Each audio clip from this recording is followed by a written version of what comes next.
எங்கள் வாழ்வும் எங்கள் வளமும் மங்காத தமிழென்று சங்கே முழங்கு.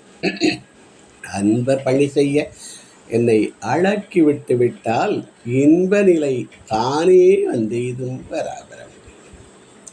இந்த ராஜபாளையம் முத்தமிழ்ச் சங்கத்தை நிறுவி மிகச்சிறப்பாக ஒரு ஈடுபாட்டோடு கொண்டு செலுத்துகிற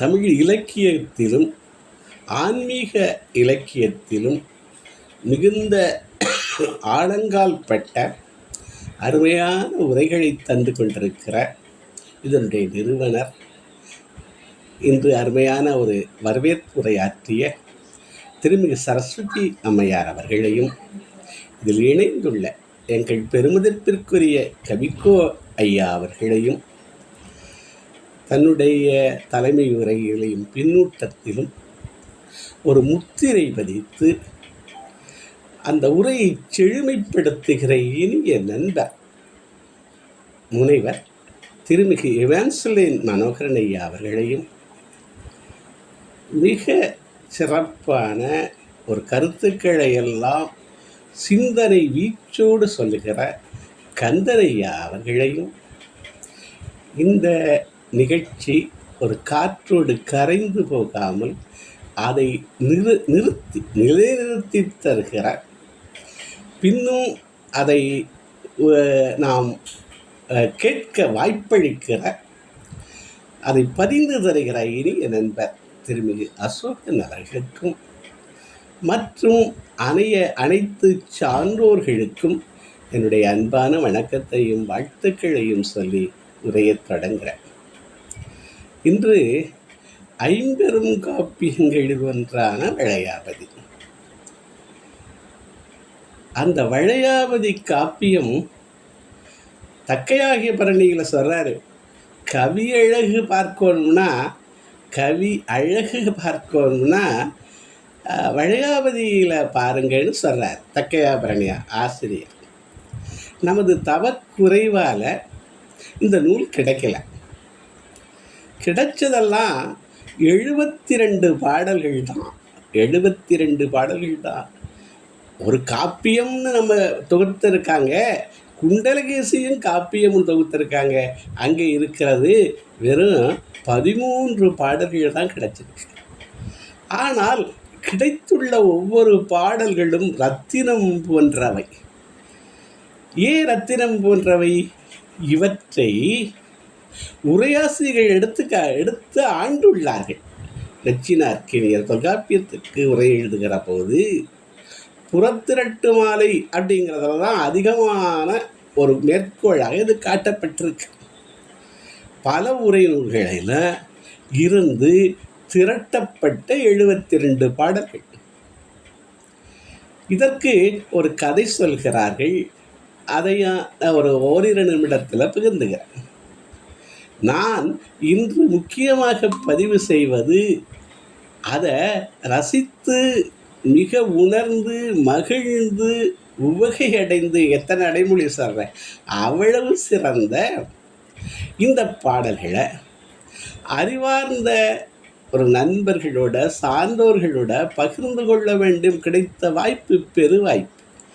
இதை இதற்கான ஒரு தளம் அமைத்து நல்குகின்ற நமது சரஸ்வதி அம்மையாரை மீண்டும் வணங்கி வாழ்த்துறேன், நன்றி சொல்கிறேன். இது சமண சமய காப்பியம்ங்கிறாங்க. ஏன்னா முதல் பாடல் கடவுள் வாழ்த்து பாடலும் அடுத்த பாடலும் அதை எட்டு செல்கிறது. சொல்லுகிற கருத்துக்கள் நிலையாமை. திருக்குறள் கருத்துக்கள் அப்படியே பிரதிபலிக்கப்படுகின்றன. அவர் கொஞ்சம் நிலையாமை, செல்வம் நிலையாமை, யாக்கை நிலையாமை, நாலடியார் எழுத்துக்கள். அதுவே சமண நூல் அப்படிங்கிறதுக்கு ஒரு சான்றாகவும் புறச்சான்றாகவும் அமையுது. இந்த கதை எப்படி சொல்கிறார்கள்? வைசிய புராணத்தில் ஒரு வைரவணிகனுடைய ஒரு கதை கூறப்பட்டிருக்கிறது. அந்த கதையை இங்கு பொருத்துகிறார்கள். ஒரு பெருவணிகன் நாராயணன் என்பான். அவன் 9 கோடி பொன்களெல்லாம் வைத்திருந்தனாலே நவகோடி நாராயணன் அப்படின்னு அவனுக்கு மக்கள் வழங்கலாயிற்று. அவனுக்கு மரபுப்படி ஒரு பெண்ணும் அந்த வணிக மரபில், வேறொரு பெண்ணும் ஒரு சூழலில் திருமணம் நடக்குது. இன்று போலவே அன்று எல்லாரும் சேர்ந்து அந்த வேறு மரபில் திருமணம் செய்து கொண்டவரை துரத்தி விட்டுறாங்க. அவள் கருவுற்றிருக்கிறாள். கருவுற்றவள் ஒரு காளி கோயிலில் தஞ்சமடைகிறாள். அங்கு வளையாபதி என்ற ஒரு மகன் பிறக்கிறான். அவனை கல்வி பள்ளிச்சாலைகளில் அவனுடைய தந்தையார் என்று அவனை தொந்தரவு செய்கிறார்கள், அவனை கேலி செய்கிறார்கள். அவன் தாயிடம் கேட்கிறான். அவள் இவனுடைய தொந்தரவு பொறுக்க முடியாமல் தந்தை யார் என்று கூறுகிறாள். இவன் தந்தையிடம் நீதி கேட்கச் செல்கிறான். அவன் முதல்ல மறுக்கிறான். பிறகு காளியினுடைய அருளால் அவன் ஏற்றுக்கொள்வதாகவும் இந்த மனைவியையும் ஏற்றுக்கொண்டு எல்லாரும் சேர்ந்து வாழ்ந்ததாகவும் இந்த கதை செல்கிறது.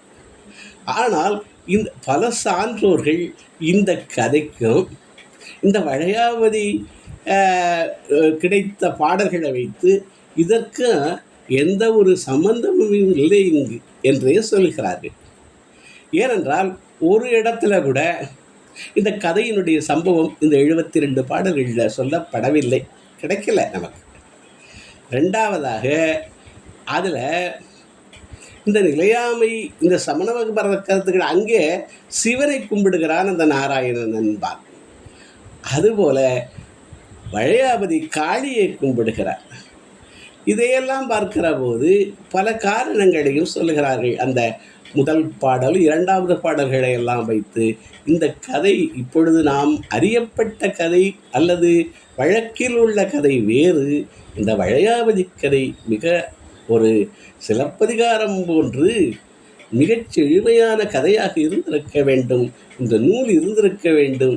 ஏனென்றால் எடுத்தாழப்படுகிற ஒரு ஒரு ஒரு இதை கோட் பண்ணுற அப்போ திருக்குறளை நம்ம இங்கே சொன்னோம்னா அப்போ அது எவ்வளவு உயர்ந்தது.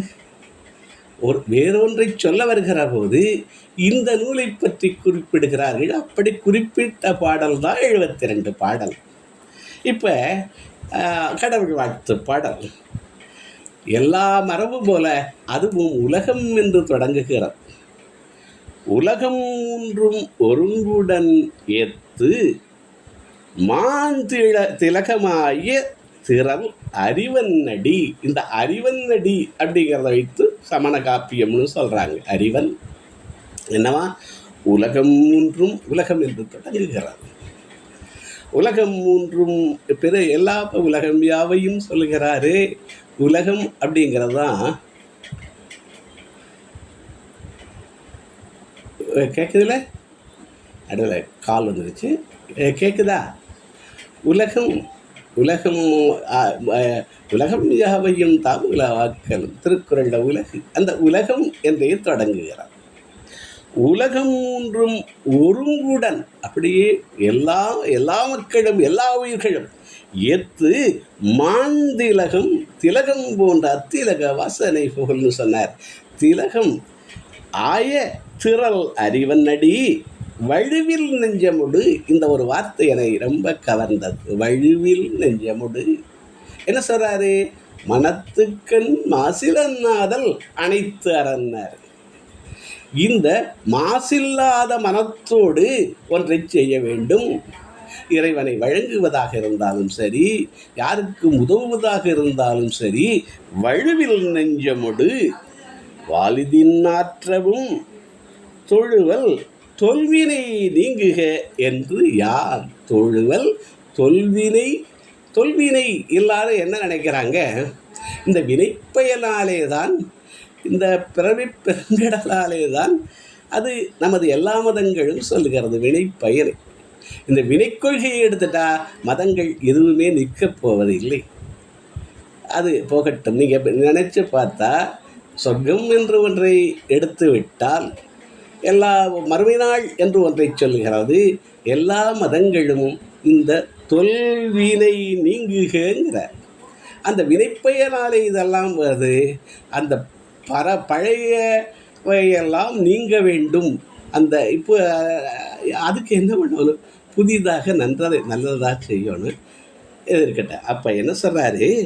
வழுவில் நெஞ்சமுடு அதை வாழ்த்துறார். அடுத்ததில் துக்கம் துடைக்கும் யாரு? துகிழறு காட்சிய நிக்கந்த வேடத்து இருடி கணங்களை, அந்த ரிஷிகளை நான் வணங்குகிறேன். அவர்கள் துகிழறு காட்சி, நமக்கு திருக்குறளையும் துகிழறு காட்சி சொல்லுது. அவர்கள் அவ்வளவு சிறப்பான ஒரு குற்றமில்லாத ஒரு நமக்கு தோற்ற பொலிவினர். அவர்களுடைய உள்ளத்திலும் துக்க இது இல்லை, எது துன்பம் இல்லை. ஒரு அடுத்தவர்களுக்கு ஒரு உற்ற நோய் நோற்றல் உயிர்க்கு கெடுதல் செய்யாமை அப்படின்னு சொல்லுது. அது மாதிரி தவத்தவர் என்ன சொல்றாரு? துக்கம் துடைக்கும். யார் அவர்களை நடந்தாலும் அவர்களுடைய துன்பத்தை துடைக்கக்கூடிய துகிழறு காட்சி நிக்கந்த வேடத்து. இந்த நிக்கந்தர்ங்கிற வேடும் வார்த்தையும் சமணர்களை குறிக்குதுங்கிறாங்க. இருடி கணங்களை ஒக்க அடி வீழ்ந்து உலகியல் செய்த பின், அதாவது இந்த அவர்களை போற்றிய பின், அக்கதை எந்த கதையை? வளையாபதி கதையை யாழ்கொண்டு அமைவர பண்ணி யாழ்கொண்டு நான் பாடுகிறேன். அதை இசையாக சில பாடல்களை படித்து பார்த்தா அவள் இசையோடு அது பொருந்தது, யாழோடு அது பொருந்தது. அன்றைய பாடல்களெல்லாம் அந்த யாழோடு பொருந்துவது மாதிரி தான் பாடியிருக்காங்க. அது இங்கே அகச்சான்று வருது. யாழ் கொண்டு அமைவர பண்ணிங்கிறார். அடுத்தது உடல் நிலையற்றது. மூன்றாவது சொல்லுது என்னவா? நீல நிறத்தனவாய் நெய்கணிந்து போதவிழ்ந்து கோலம் குயின்ற குரல் வாழி நெஞ்சே வாழ்க. அந்த வாழ்கையில் பல அர்த்தங்கள் இருக்குது, பல பொருள் இருக்குது. என்ன பாடுறாரு? நிலையாமையை பாடுகிறவர். எதெல்லாம் நிலையற்றது, ஆனால் நாம் அதை கொண்டாடுகிறோம். என்னவா? நீல நிறத்தனவாய், அந்த குழல், அவளுடைய குழல் நெய்கணிந்து, அதற்கு மலர் ஊட்டப்பட்டு இதெல்லாம் ஊட்டப்பட்டு வாசனை ஊட்டப்பட்டு நெய்கணிந்து போதவிழ்ந்து, அந்த போது மலர்கள் சூட்டப்பட்டு போதவிழ்ந்து கோலம் குயின்ற குழல் அவ்வளவு பொலிவோடு இருந்ததாம் அந்த கோலத்தை பார்க்க. வாடி நெஞ்சே அப்படின்னு சொல்லிட்டாரு. அடுத்த வரி சொல்கிறாரு, கோலம் குயின்ற குழலும், கோலம் அவ்வளவு அழகான மயிரும் கோலம் குயின்ற குழலும் கொழும் சிகையும் காலக்கணல் எரியின் வேம் கணல் எரியில் வேம்னார்கள். அதுவும் எரிந்து போகும். எந்த கணல்? காலம். எந்த கணல்? காலக்கணல். என்ன வார்த்தைகள் பாருங்களேன். காலக்கணல் எரியில் வேம் வாழி நெஞ்சே கெட்டுக்கொள் என்னுடைய நெஞ்சே. மூன்றாவதாக சொல்லாரு, காலக்கணல் எரியின் வேவன கண்டாலும் சாலமயங்குவது என். நம்ம பார்த்துக்கிட்டே இருக்கோம். இது பூரா நிலையற்றது என்பதை பார்த்து கொண்டே தான் இருக்கிறோம். காலக்கடல் எரியில் வேவன கண்டாலும் மிகவும் பிரிதி பைத்திருப்பார்.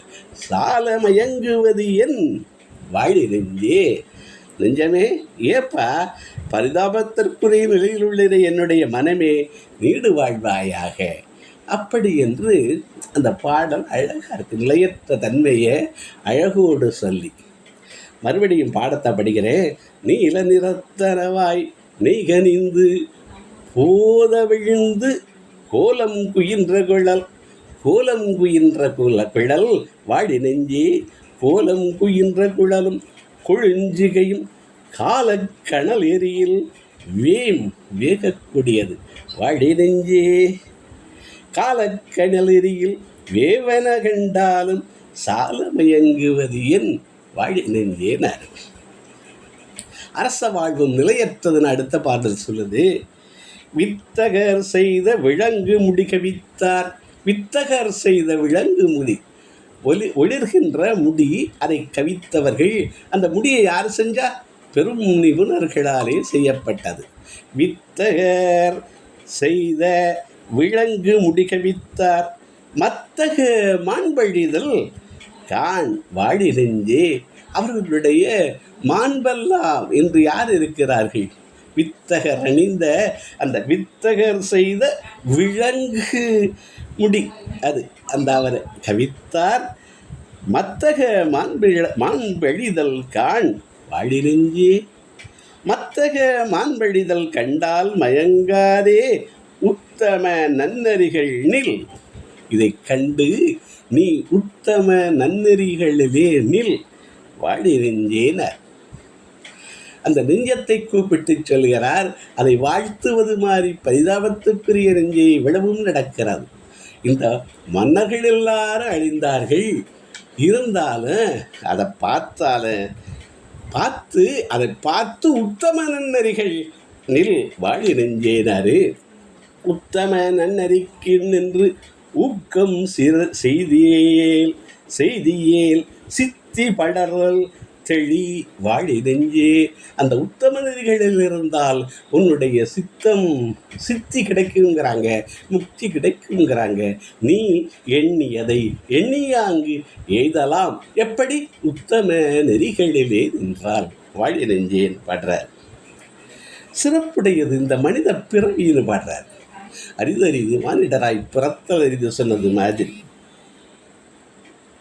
அதாவது மனிதரின் அரியதாகும் வினை பல வலியினாலே வேறு வேறு யாக்கையாகி நனி பல பிறவி தன்னுள் துன்புறும் நல்லுயிர்க்கு புல்லாகி பூடாகி பல்விருக்கமாகி பாம்பாகி எல்லாம் வரிசையாக சொல்லிட்டு வந்தாங்க. அந்த உயிர்க்கு மனிதரின் அரியதாகும் அந்த மனித பிறப்பு அரிய பிறப்பு. அதுவும் மனிதரில் அரியதாகும் தோன்றுதல். தோன்றினாலும் இனியவை நுகர எய்தும் செல்வமும் அன்னதேயாம். செல்வமும் அந்த மனித பிறவியும் எய்துதல் அரிதுன்னு சொல்லு. அப்போ அரிதான அந்த மனித பிறவியும் அரிதான செல்வமும் எய்துகிற போது அதை என்ன செய்யணும் அப்படிங்கிறத தான் இந்த இலக்கியம் நமக்கு உணர்த்துது. உருணி நீர்கிற போது என்ன செய்யணும் அதைத்தான் சொல்லு. இங்கே உயிர்க்கு அதுக்கு என்ன சொல்கிறாரு? உயர்குடி நனி உள் தோன்றல் ஊனமில் யாக்கையாதல். ஊனமில் யாக்கை ஆதல். கூன் குருடு செவிடு நீங்கி பிறக்க வேண்டும் என்றார் சொல்கிறாரே, அது இங்கே சொல்கிறார். ஊனமில் யாக்கையாதல் மயர்வரு கல்வி கேள்வி தன்மையால் வல்லராதல். இதெல்லாம் வேணுங்கிறார். இந்த மனித பிறவி சிறக்கணும்னா என்னென்ன வேணும் அப்படிங்கிறது இந்த பாடல் சொல்லுது. ஊனமில் யாக்கையாதல்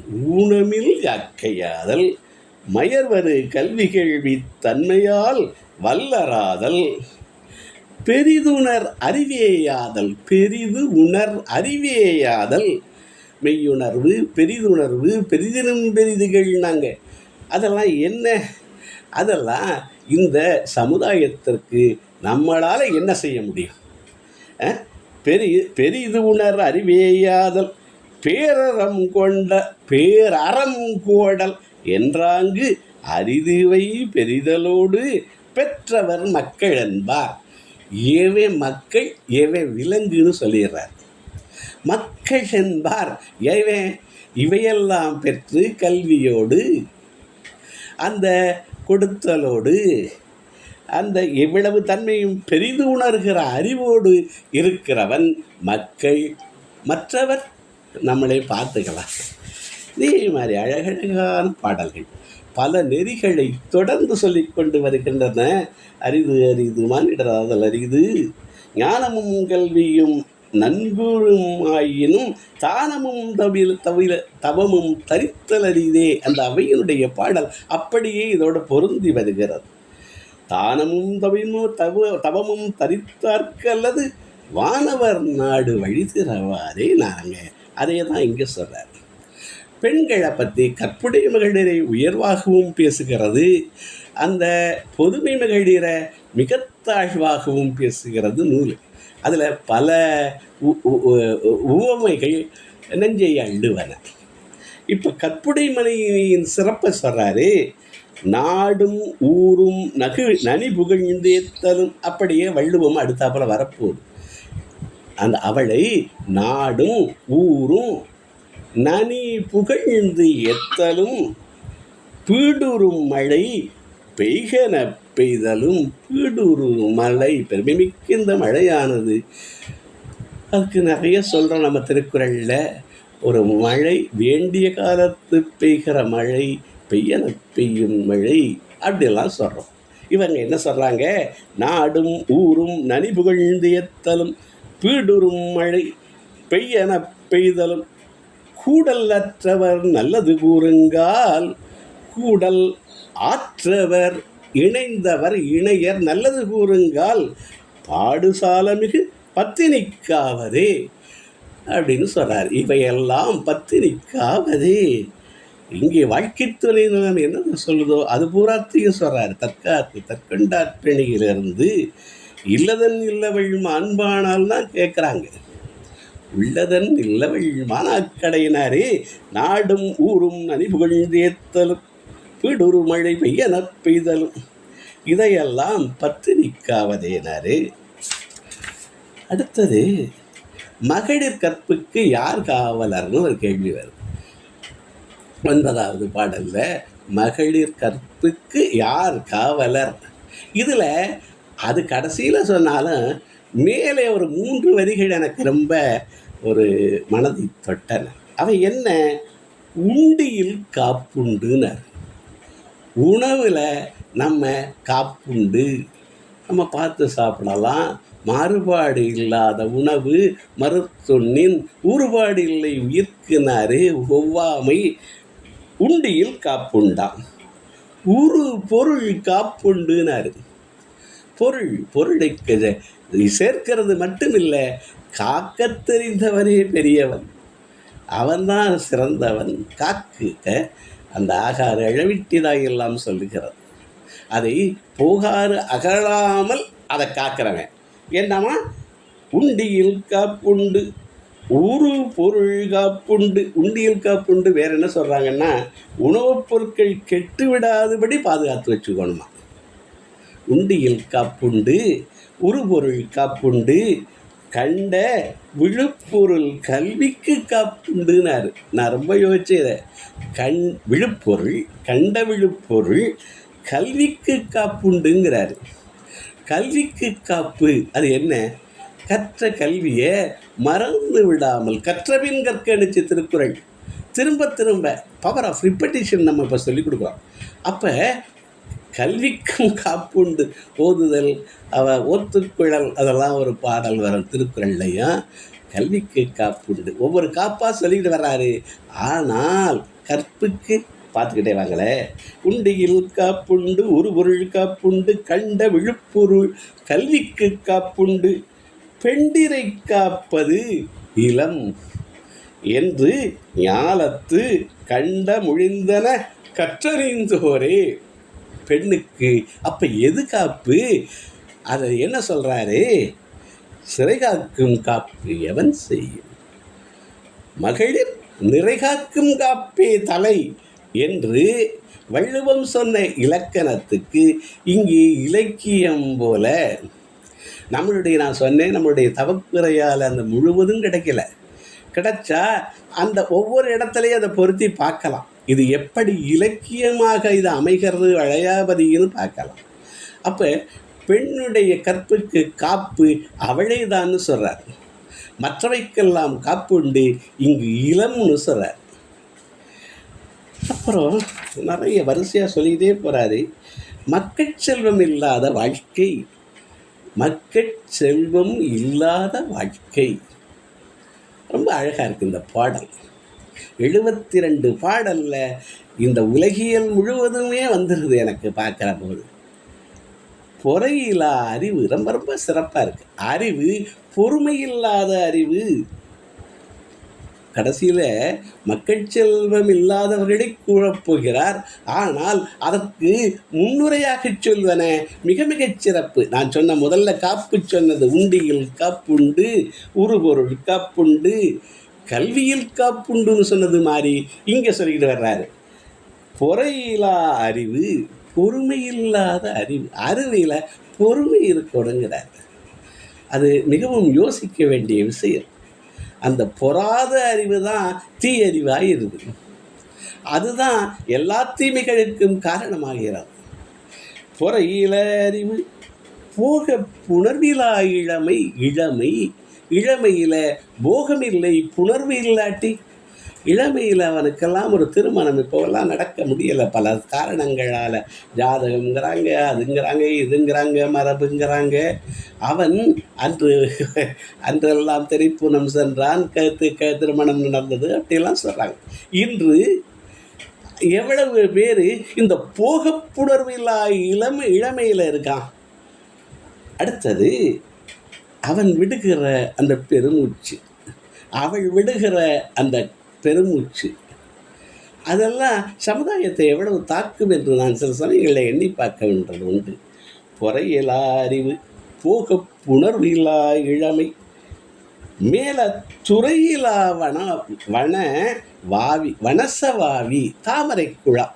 அதில் இறங்குறதுக்கு துறை இல்லை, அதை பயன்படுத்துக்க துறை இல்லை. கீழே உள்ளே போனால் சகதியில் ஆழ்ந்துடுவான். அது இருந்து பயன் என்ன? மேவ துறையிலா வசைவாவி துகிலில்லா கோல தூய்மை. கோலம், துகில், ஆடை சரியாக இல்லாத அந்த மேனி எப்படி இருக்கும்? அடுத்தது நரையிலா மாலை, மனமில்லாத மாலை. இங்கே அருமையான ஒரு வரி, கல்வி நலமிலா புலமை. கல்வி நலமிலா புலமை. அந்த புலமை கல்வியோடு சேர்கிற போது இன்னும் சிறப்பாகிறது. அதான் அந்த பாடல். புதல்வரோடு சேர்கிற போது அந்த வாழ்க்கை பயனுறு வாழ்க்கையாகிறது. அதைத்தான் சொல்ல வர்றாரு. முதல்ல அழகாக சொல்லிக்கிட்டு வர்றாரு. இந்த பொறையிலா அறிவும் போக புணர்விலா இளமை மேவத்துறையிலா வனசவாவி துகிலிலா கோல தூய்மை நரையிலா மாலை கல்வி நலமிலா புலமை நன்னீர் சிறையலா நகரம் போலும். ஒரு நகரம்னா நீர்வளம் இருக்கணும். நன்னீர் சிறையிலா, நன்னீர் சிறைப்பட்டிருக்கணும். இப்போ நாங்கள் காரைக்குடி மாதிரி ஒரு ஊரை தேர்ந்தெடுத்ததற்கு ஒரு காரணம் சொல்கிறார்கள். இங்கே கடலாலோ ஆறாலோ நீரால் இங்கு ஒரு அழிவு வராது. ஏன்னா இங்கே கடல் ரொம்ப தூரத்தில் இருக்குது, ஆறும் இங்கே கிடையாது. ஆனாலும் நிலத்தடி நீர் மிகச்சிறப்பாக அன்று இருந்திருக்கிறது. இன்று கொஞ்சம் கீழே போயிருச்சு அந்த பம்பு இதெல்லாம் போட்டு. அப்போ என்ன சொல்கிறாரு, ஒரு நகரம்னா அங்கே நன்னீர் சிறைப்பட்டு இருக்கணுங்கிறாரு. நிலத்தடி நீர்னா என்ன? அங்கே சிறைப்பட்ட நீர். நன்னீர் சிறையிலா நகரம், நகரம் போலும் செய்யிலா செல்வம் அன்றே, செய்யிலா செல்வம் அன்றேன. அந்த செய்யிலாத வாழ்க்கை இவ்வளவு போன்றது. மங்களம் என்ப மனைமாட்சி, அது நன்கலம் நன்மக்கட்பேருணிச்சு வள்ளுவர். பெருமவற்றுள் ஆமறிவது இல்லை, அறிவறிந்த மக்கட்பேர் அல்ல பிறனார். அறிவறிந்த மக்கட்பேருன்னு ஒரு வார்த்தை போட்டார்.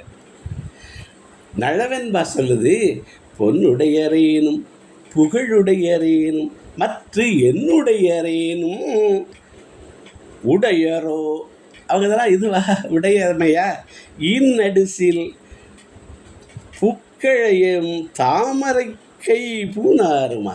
தாமரை கையான் பூனாரும் செய்யவாய் மக்களை இங்கில்லாதவர், மக்கள் இல்லாதவர்கள் அவர்களுக்கு பொன்னுடையரேனும் புகழுடையரேனும் மற்ற என்னுடையரேனும் உடையரோன்னு கேட்டார். புறநானூற்று பாடலும் சொல்லுது, மயக்குறு மக்கள் பயக்குறை தானேன்னு புறநானூறு சொல்லுது. இங்கே நமது வளையாபதியும் மிக அழகாக அதை சொல்லுது. அப்போ என்ன பண்ணலாம்? பிள்ளை பேர் அமையாவிட்டால் எத்தனையோ பிள்ளைகள் இருக்கு, அதை தன் பிள்ளையாக ஆக்குதல், அந்த பெருமனம் வேண்டும் அப்படி என்பதையும் இதோடு சேர்த்து பார்க்கலாம். அப்போ நிறைய வீடுகளில் சின்ன பிள்ளைகளை எடுத்து வந்து வளர்த்து கடைசி வரைக்கும் இருந்திருக்கிறார்கள். அதையெல்லாம் உலகியலையும் உணர்த்தது. இன்னும் எனக்குள்ள நேரம் இன்னொரு 10 நிமிடம் இருக்கிறது. அதை விட்டு நான் பேசுகிறேன். மறுபடியும் நாவடக்கம் தேவைங்கிறார். ரொம்ப அருமையான பாடல் இது. நாவடக்கம், இந்திரியம் என்கிற வார்த்தை இதில் பொருத்தி பார்க்குறாங்க. என்ன நான் கேட்டேன் பாருங்களேன். ஆக்கம் படுக்கும் முதல் வார்த்தையே சொல்கிறாரு, அது ஆக்கம் தரும். அடுத்த வார்த்தை ஆக்கமும் கேடும் அதனால் வருதலான திருக்குறள் சொல்கிறது மாதிரி முதல்ல ஆக்கத்தை சொல்லி கேடு என்ன, ஆக்கத்தை சொல்லி கேடு என்ன அப்படியே சொல்லிட்டு வர்றாரு. ஆக்கம் படுக்கும்னே முதல் வார்த்தை, அது ஆக்கத்தை நம்மோடு சேர்க்கும், வளர்ச்சியை கொடுக்கும். அடுத்தது அருந்தலைவாய் பெய்விக்குமா. அருந்தலை கையில் விலங்க போட்டு எங்கே போய் அடைக்க, சிறையிலையும் அடைக்குமா. அது நீங்கள் இப்போ சமீப அண்மை நிகழ்வுகளில் நீங்கள் பார்த்துருக்கலாம். அடக்கம், வாயடக்கம். ஆக்கம் படுக்கும் அருந்தலைவாய் பெய்விக்கும், கொண்டு போய் தலையில் போயிட்டு கட்டிடும். போக்கப்படுக்கும், அப்போ போகத்தை இது தருமா, போகத்தை தருமா. போக்கப்படுக்கும். அடுத்தது பூலை நரகத்து உய்விக்கும்.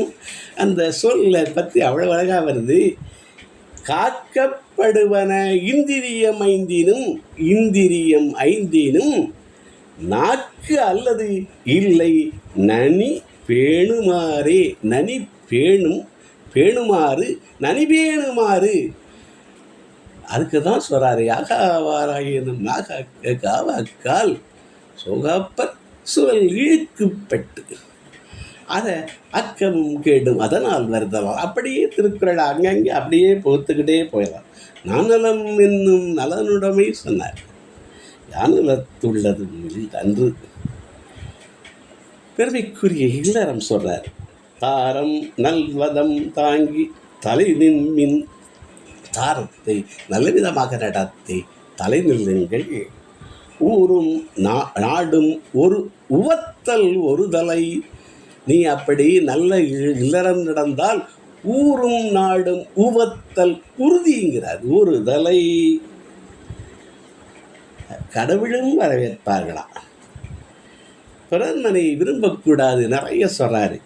என்னது ஆயினும் ஏதல் பெண் நீங்குமின், ஏதில் பெண் நீங்குமின். பிணந்தழ்விற்றுன்னு திருக்குறள் சொன்னிச்சு. இது ஏதில் இது பெண் நீங்குமின்னாரு. அரங்கிழப்புறத்தை அப்படி அடிக்கிட்டே போறாரு. பொய் பொய் பொய்யன் மின், பொய்யன் மின் அப்படின்னு ஒரு வார்த்தையில் சொல்லிடுறாரு. அறம்பெற செய்யாமை யாருன்னு நன்றுன்னு சொன்ன அது மாதிரி பொய்யாமையாற்றின் அப்படின்னா இங்கே திருக்குறள் சொல்லுது. இங்கே ஒரே ஒரு சொல், பொய்யன் மின். புறங்கூரன் மின், புறங்கூறி பொய்த்துயிர் வாழ்தலின்னு இங்கே சொல்கிறாரு. சாதல் அறங்கூறும் சொன்னார். அறங்கூறும் ஆக்கம் தரும்னாரு. இங்கே புறங்கூரன் மின், யாரையும் வையன் மின். இன்னாச்சல் சொல்லுது, யாரையும் வையன் மின். வடிவல்லன சொல்லி அழகலாதன செய்யல் அப்படின்னு நமக்கு அவை சொல்கிறாங்க. இங்கு வடிவல்லன சொல்லி நீர் உயன்மின். அதை சொல்லிட்டு நீ வாழலாம்னு நினைக்காத, இன்னா சொல்லி விடு அப்படிங்கிறதான் சொல்கிறார். கொன்று உண்டு வாழு நாள் செய்யல் மின். கொல்லாமையை சமணம் மிக மிக வலியுறுத்துகிறது. இங்கு இது அது சார்ந்த நூல் என்பதாலே கொல்லாமையை மிக மிக வலியுறுத்துகிறது. கொன்று உண்டு வாழ்நாள் செய்யன்மின். அதை வாழ்நாளை வளர்க்க வேண்டாம், சிறியாரோடுது என்மின். அவ்வளவு நல்லா சொல்லிட்டே போகிறார். கள்ளன் மின், அடுத்த வார்த்தை கல்லாமையை சொல்லுகிறார். அவர் சொல்கிற முழு அதிகாரமும் இங்கே வந்துடுது. கள்ளன் மின், களவாயின யாவையும் கொள்ளன் மின். எப்படி அவன் அவன் திருடிக்கிட்டு வந்ததை நீ வாங்கிக்கிட்டீன்னா கொள்ளன் மின். கொலை கூடி வரும் மரம் எள்ளன் மின். அதை கொலையை எள்ளன் மின். இலர் என்று எண்ணி யாரையும் நல்லன் மின். இலர் என்று எண்ணி யாரையும் எள்ளி நகையாடாதே. பிறர் பெண்ணோடு நன்னன் மின். பிற பெண்ணோடு நன்னன் மின். ரொம்ப அழகாமல் சொல்கிறேன். எல்லாமே வேண்டுவான் என்பான் இணைத்தொன்றும் கல்லாமை காக்க தன் நெஞ்சுன்னு சொல்லித்தருது நமக்கு வள்ளுவம். இது மாதிரி வரிசையாக சொல்லிக்கிட்டே போகிறாரு. பலது என்னை கவர்ந்தது. நான் கிட்டத்தட்ட ஒரு 72 பாடலில் ஒரு 7-8 பாடல் சொல்வதற்கே அந்த நேரம் ஆகுது. அந்த மாதிரி ரொம்ப அழகு. ஆற்றுமின் எதெல்லாம் செய்ய சொல்கிறார்களாம். ஆற்றுமின் அருள் ஆருயிர் மாட்டலாம். ஆருயிர் மாட்டலாம் அருள் செய்யின் மீன்கிறாரு. ஆற்றுமின்கிறார். ஆற்றுமின் அருள் ஆருயிர் மாட்டலாம். தூற்றுமின் அறம் அறத்தை பேணு. தூற்றுமின் மாற்று மின்கடி மாயமும் மானமும் போற்று. மானம் போற்று. போற்று இவை தவிர வேறு பொருள் இல்லைங்கிறார். இவைதான் பொருள்ங்கிறார். பொருளை பொருளாகச் செய்கிறார். பொருளை பொருளா பொதிந்து ஓம்பல் செல்லாது அருளை பொருள் அறம் செய்தல் வேண்டும். பொருளை காத்து கொள்ளு, ஆனாலும் அறம் செய்தல் வேண்டும். அந்த பொருளாலே அதை பொருளை ஓம்புதல்ங்கிறது அற்றார் அழிவசித்தல். ஒருவன் என்னதான் பெற்றான் பொருள் வைப்புடி எது அற்றால் பரிவசித்து. இதைத்தான் அவர் சொல்றாரு. பொருளை பொருளா பொதிந்து ஓம்பல் செய்யாது அருளை பொருள் அறம் செய்தல் வேண்டும் அப்படின்னார். மாதிரி நிறைய ஊன் உண்பதின் தீமையை சொல்கிறார். அரசியல் சொல்லிகிட்டே போறாரு. தவ வாழ்வி சிறப்புடையதுங்கிறாரு.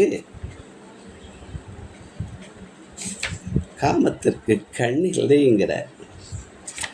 அந்த பாடல்கள் எல்லாம் காமத்தின் தீமை மடலேறுதலை பற்றியெல்லாம் சொன்னவர். காமம் கொண்டவர் வெட்கம் கொள்ளாருங்கிறார். காமம் கொண்டவர் வெட்கம் கொள்ளார். கடைசியில் அந்த பாடல்ல நற்றோள் மிகை இல்லார் துஞ்சலில்லார் நற்றோள் மிகை பெரிது நாடி அரிதுன்பம் மாக்கும் அது துன்பமாக்குங்கிறார். இந்த மாதிரி சொல்லிக்கொண்டே போகிற போது ஒன்றை மற்றும் சொல்லி நான் இந்த பாருங்களே பொய் கூறாமையை சொல்கிறார். இந்த மாதிரி அறத்தை அந்தந்த ஒரு சொல்லிலே சொல்லிட்டு போகுது.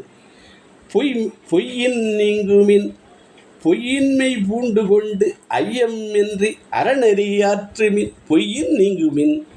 அடுத்தது பொய்யின்மை பூண்டு ஐயம் இன்றி அறநெறியாற்றுமின். அதே மாதிரி பொய் போல தீமை இல்லை, செல்வம் நிலையற்றது. வரிசையாக சொல்லிக்கொண்டே போறாரு. இளமையும் நிலையில்லையால் இன்பம் நின்று அல்ல வழமையும் அகுதேபோல். இளமை நிலையாயால் இன்பமும் நின்றல்ல வழமையும் அகுதேபோல். வைகளும் துன்ப வெள்ளம் உளவென நிலையாதே செல்கதிக்கு என்றும் விளை நிலம் உழுவார் போல் வித்து நீர் செய்து கொள்மின். எப்படி பண்ணலாமா?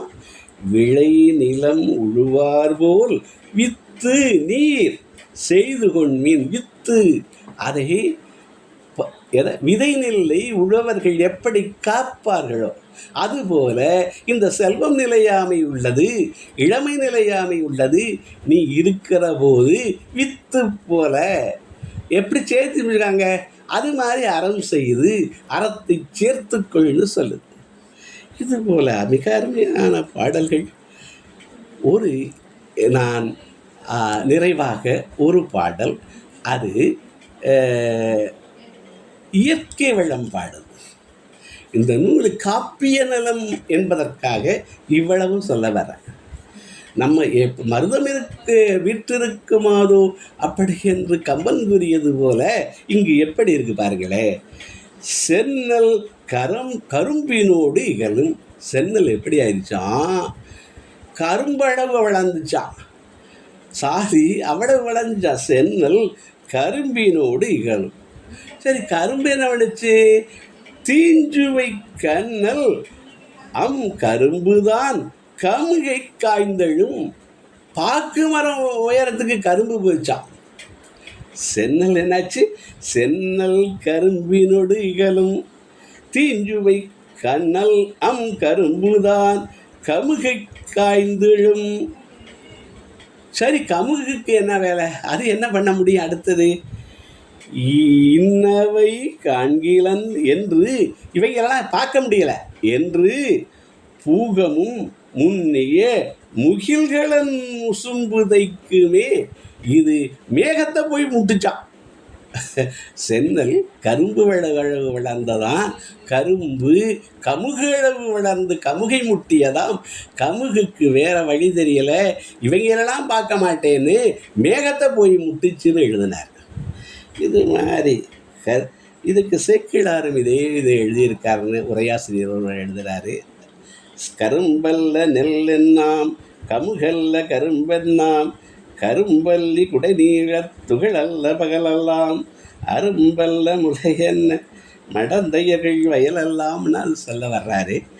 நிறைய பாடல்கள் இந்த இந்த இயற்கை வர்ணனையோடு இதுகாரும் நமக்கு தவக்குறைவாலே வளையாபதி நூல் கிடைத்துள்ளது. ஆனால் அது ஒப்பற்ற நூலாக இருந்திருக்கிறது. இன்று சொல்லப்படுகிற கதை பொருத்தமில்லாத கதை. அதற்கெல்லாம் விளக்க நான் சொன்னேன். அது இந்த வளையாபதி நூலில் நிலையாமையை சொல்லி நிலைத்த புகழுக்கு என்ன செய்யணும் அப்படிங்கிறத சொல்லுது. எதையெல்லாம் திருக்குறள் வழியில் பொய்யன் மின் கல்லாமை எல்லாத்தையும் சொல்லுது. பரன்மனை நயவாமை இவடையும் சொல்லுது. அதை அழகான வரிகளில் வாழி நெஞ்சே என்ற பாடல்களெல்லாம் என்னை மிக கருவந்தது. ஒன்றை சொல்லிவிட்டு, என் பரிதாபத்திற்குரிய நெஞ்சே இதை பார், நீ பார்த்து திருந்துகிறது தான் அது. இந்த குழந்தையை பற்றி பேசுகிற போது பொறையில்லா அறிவு சொன்னார். பொறுமையில்லாத அறிவு, புலமை, கல்வி இல்லாத புலமை சொன்னார்.